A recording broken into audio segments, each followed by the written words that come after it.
তুলিতে যাই, ফুলের মালা গলায় দিয়ে শালগম ভর্তা খাই। তো চলুন শালগম ভর্তা করা শুরু করা যাক। প্রথমে আমি শালগমটা কেটে নেব। তো এবার শালগমটা ছুলে নেব।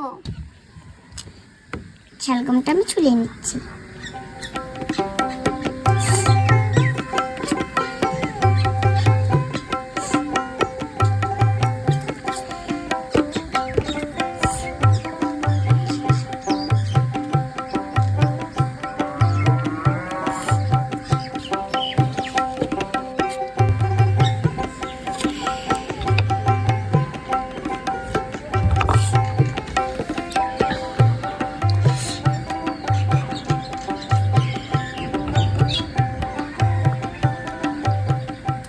শালগম ছুলা শেষ। এবারে আমি দুইটা টমেটো নিয়ে নিব, কেটে নিব দুইটা টমেটো। শালগমের সাথে আমি দুইটা টমেটো কেটে নিয়েছি যেন স্বাদটা দ্বিগুণ হয়।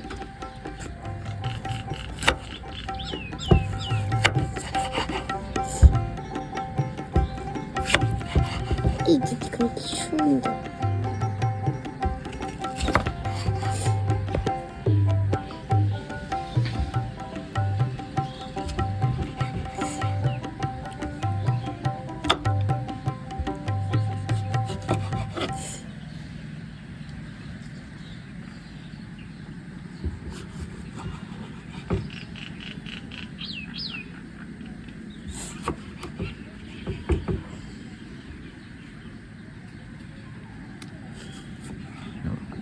শালগমটাও কেটে নেব।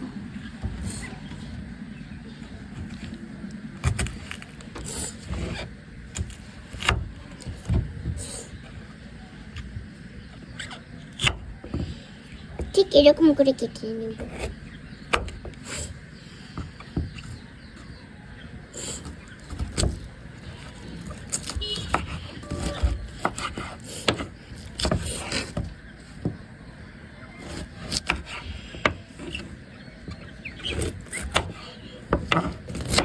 সবগুলো কেটে নিয়েছি। তো চলো এবার সেটা করতে দিই। চুলায় কড়া বসিয়ে দিচ্ছি, পানি দিয়ে দিচ্ছি,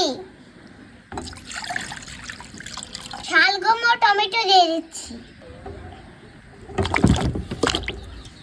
তো এবার আমি চুলা জ্বালিয়ে দিচ্ছি।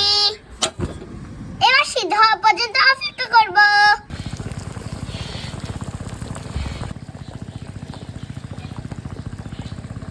শালগম ও টমেটো সিদ্ধ করা হয়ে গেছে। তো এবার আমি নামিয়ে নেব।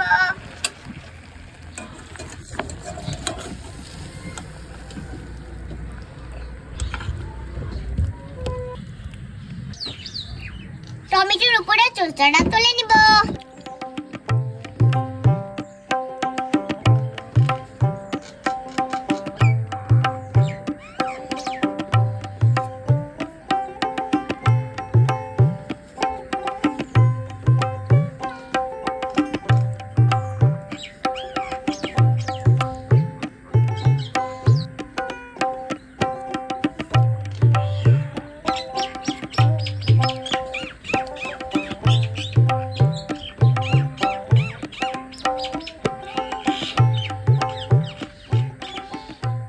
এবার একটু ম্যাশ করে নেব।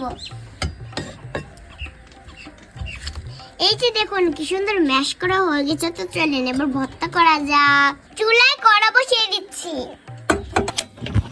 তেল দিয়ে দিচ্ছি। প্রথমে দিয়ে দিচ্ছি কালো জিরা,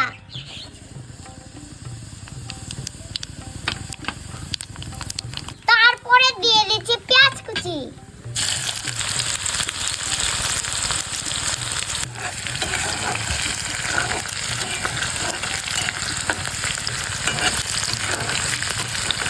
দেখুন কি সুন্দর লাল লাল হয়ে যাচ্ছে।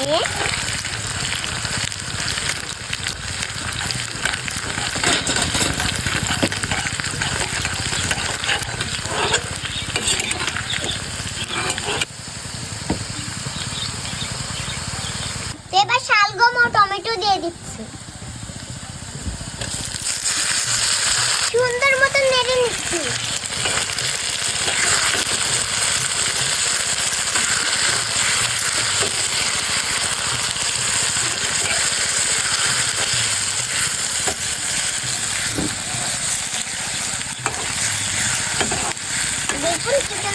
দিচ্ছি দিচ্ছি। মরিচের গুঁড়া দিয়ে দিচ্ছি, হলুদের গুঁড়া দিয়ে দিচ্ছি, ধনিয়া গুঁড়া দিয়ে দিচ্ছি, শেষে স্বাদ মতো লবণ দিয়ে দিচ্ছি। ভালো মতো নেড়ে নিচ্ছি।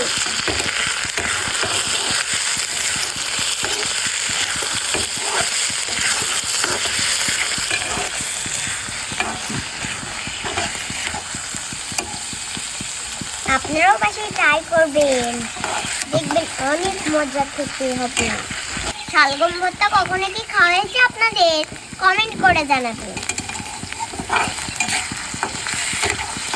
দেখুন কি সুন্দর কালার চলে আসছে আস্তে আস্তে।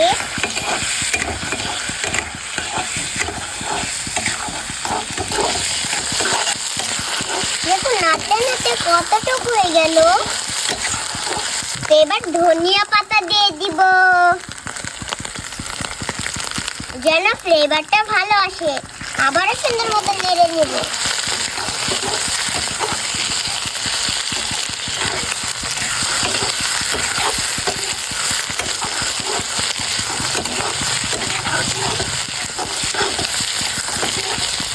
শালগম ভর্তা হয়ে গেছে, তো এবার আমি নামিয়ে নেব।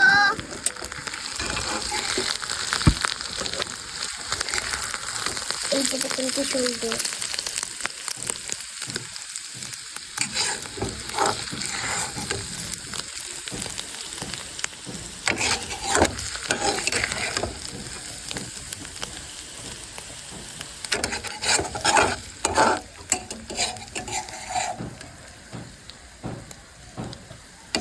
এই শালগম ভর্তা কিন্তু গরম গরম ভাতের সাথে খেলে অনেক টেস্টি লাগে। এই যে দেখুন আমার শালগম ভর্তা হয়ে গেল। তো কেমন লাগলো ভিডিওটা অবশ্যই কমেন্ট করে জানাবেন। ঘরে থেকে একটি শালগম দিয়ে সুন্দর একটি তরকারি হয়ে যাবে। তো আবারও নতুন রেসিপি নিয়ে দেখা হবে।